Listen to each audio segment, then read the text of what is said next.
आपके अपने YouTube channel exam fast में स्वागत है। मैं संदीप सर। आज आप लोगों की ज्योग्राफी में घास के मैदान जो कि कितने महत्वपूर्ण हैं और इसमें क्या क्या लाभ होते हैं वो बातें करते हैं। तो प्रमुख घास के मैदान क्या क्या हैं, चलिए हम लोग देखते हैं। तो यहाँ पर हम लोग प्राकृतिक घास के मैदान में स्टेपी की बात करते हैं। तो याद रखिएगा, जो स्टेपी घास का मैदान है ये किस तरह का घास का मैदान है उसकी हम लोग बात करते हैं। ठीक है, तो ये देखिएगा, स्टेपिस घास का मैदान यदि देखा जाए तो आपका कह सकते हैं कि ये शीतोष्ण घास का मैदान है। और शीतोष्ण जो घास का मैदान होता है वो किस तरह का घास का मैदान होता है उसकी बात करें तो याद रखिएगा, ये है आपका शीतोष्ण घास का मैदान। मतलब ये ठंडे प्रदेश में है। और यह घास का मैदान कहाँ पे है तो ये आपका यूरोप में भी है और एशिया में भी है, जिसे हम लोग बोलते हैं यूरेशिया। यूरोप और एशिया दोनों में इस तरह का घास का मैदान देखा जाता है जिसे यूरेशिया कहा गया। और यहाँ तक कि इस तरह के क्वेश्चन आपके एग्जाम में लगातार पूछे जा रहे हैं। ठीक है, इस तरह के क्वेश्चन आपके एग्जाम में लगातार पूछे जा रहे हैं, तो यहाँ से क्वेश्चन दिया जा सकता है यूरोप और एशिया। अब देखिए, ये किस तरह का घास का मैदान है, शीतोष्ण घास का मैदान है। और यहाँ पर देखिएगा, ये आपका यूरोप और एशिया में पड़ता है। यहाँ पर जो आप घोड़े पालने और यहाँ तक कि छोटे पशुपालन क्षेत्र माना जाता है। ठीक है, तो चलिए तो अगली घास के मैदान की बात करें तो ये देखिएगा, प्रेरीज घास का मैदान उत्तरी अमेरिका में है। और यह घास का मैदान किन किन देशों में फैला हुआ है तो ये यूएसए में भी फैला हुआ है और कनाडा में भी फैला हुआ है। और ये भी क्या है, शीतोष्ण है। सबसे बड़ी बात है कि यह घास का मैदान शीतोष्ण है।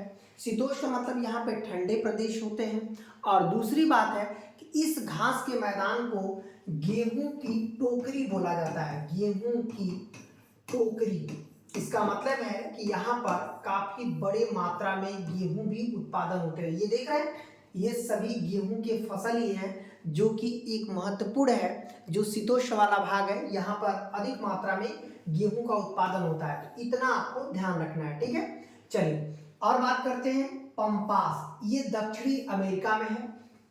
दक्षिणी अमेरिका में हालांकि इसका क्षेत्र ब्राजील भी है और अर्जेंटीना भी है, दो देशों में ये फैला हुआ है पंपास। तो याद रखिएगा, दक्षिणी की तरफ जाते ही थोड़ा सूखा पड़ जाता है, लेकिन यहाँ पर आप देखेंगे कि ये सभी जानवर, इसका मतलब है जिसको हम लोग दरियाई घोड़ा बोलते हैं, ये सभी जो है कह सकते हैं पशुचारण करते हैं इस घास के मैदान में। यहाँ तक कि इस घास के मैदान में जो है दरियाई घोड़ा के अलावा आपको जिराफ देखने को मिलता है। यदि पूछेगा जिराफ किस घास के मैदान में मिलेगा, पंपास में मिलेगा। दरियाई घोड़ा मिलेगा, दरियाई घोड़ा, ये सभी जो है इस घास के मैदान में जो है मिलते हैं।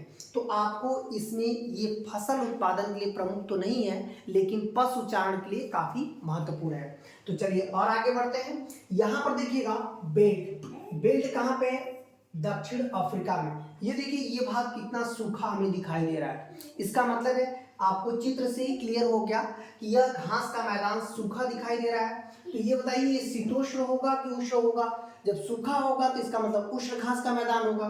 तो ये देखिएगा, यह घास का मैदान उष्णकटिबंधीय होता है। इसका मतलब है यहाँ पर काफी कम जल की मात्रा होती है और ये दक्षिण अफ्रीका देश में इस तरह का घास का मैदान फैला हुआ है। तो चलिए और आगे बढ़ते हैं। यहाँ पर देखिए डाउन्स, भाई देखिए डाउन्स ऑस्ट्रेलिया में है। ये भी किस तरह का घास का मैदान है, उष्ण कटिबंधीय है। इसका मतलब है कि इस तरह का घास का मैदान उष्ण कटिबंधीय होने की वजह से यहाँ पे गर्मी ज्यादा होती है, जो कि एकदम सूखा पड़ा हुआ है। इसी वजह से आप देखेंगे कि इस घास के मैदान की वजह से ही जो है यहाँ पर उष्णता ज्यादा है। और इसी कारण ऑस्ट्रेलिया को प्यासी भूमि का देश बोला जाता है। प्यासी भूमि का देश, यदि क्वेश्चन देता है प्यासी भूमि का देश किसको कहते हैं, यही होता है। इसी को हम लोग दूसरे भाषा में मरुभूमि का देश भी बोलते हैं। मरुभूमि का देश, मरुभूमि का देश जो होता है ये दूसरे भाषा में ऑस्ट्रेलिया के इसी क्षेत्र को बोला जाता है, जो कि डाउन्स घास के मैदान काफी सूखे दिखाई देते हैं। ठीक है, चलिए और आगे बढ़ते हैं। यहाँ पर देखिएगा पुस्टास, पुस्टास जो है ये हंगरी में है। अब बात करते हैं कि ये किस तरह का घास का मैदान है। तो ये शीतोष्ण घास का मैदान है। जानते हैं शीतोष्ण घास का मैदान देखते ही आपको हरा भरा दिखाई देने लगता है। देखिए कितना हरा भरा है, यहाँ पे शीत, यहाँ पे बर्फ पड़ते हैं और काफी सुंदर नज़ारा आपको देखने को मिलता है। तो ये कहाँ पे दिखाई देता है? ये दिखाई देता है हंगरी में। ठीक है, इसका मतलब है कि ये किस महाद्वीप का हिस्सा रहा हो, तो ये हो जाएगा एशिया महाद्वीप का हिस्सा रहा है। ये शीतोष्ण घास के मैदान है। क्लियर हो गया? तो यहाँ से भी एग्जाम में क्वेश्चन दिया जा सकता है। चलिए और आगे बढ़ते हैं। तो यहाँ पर देखिएगा शवाना, शवाना अफ्रीका का नाम सुनते ही हम लोग शुष्क में चले जाएंगे। इसका मतलब है ये किस तरह का घास का मैदान है? शुष्क घास का मैदान है, मतलब उष्णकटिबंधीय है। यहाँ पे गर्म जो है ज्यादा है। आप देख ले सकते हैं कि यही कारण है कि हरे भरे नहीं दिख रहे हैं, कुछ झाड़ियां हैं और कुछ पेड़ें आपको दिखाई दे रही हैं। इसका मतलब है कि शुष्कता ज़्यादा है। तो यहाँ पर उष्णकटिबंधीय घास के मैदान मिलेंगे जो कि काफ़ी शुष्क होते हैं। ठीक है, ये कहाँ पर मिलते हैं? अफ्रीका में। हालांकि सवाना कुछ स्थानों पर थोड़ा थोड़ा और भी मिलते हैं, लेकिन अफ्रीका महाद्वीप में ये ज़्यादातर देखे जाते हैं। क्लियर हो गया? अब बात करते हैं हम लोग जो है लानोस, लानोस वेनेजुएला में है। ये थोड़ा सा शीतोष्ण है। अब देखिए शीतोष्ण का मतलब है शीतोष्ण घास, ये थोड़ा ठंडे क्षेत्र में है। तो जैसे ही ठंडे क्षेत्र में देखेंगे हरा भरा हो जाएगा। ठंडे क्षेत्र में कोई भी चीजें हैं तुरंत हरा भरा आपको दिखाई देने लगती है।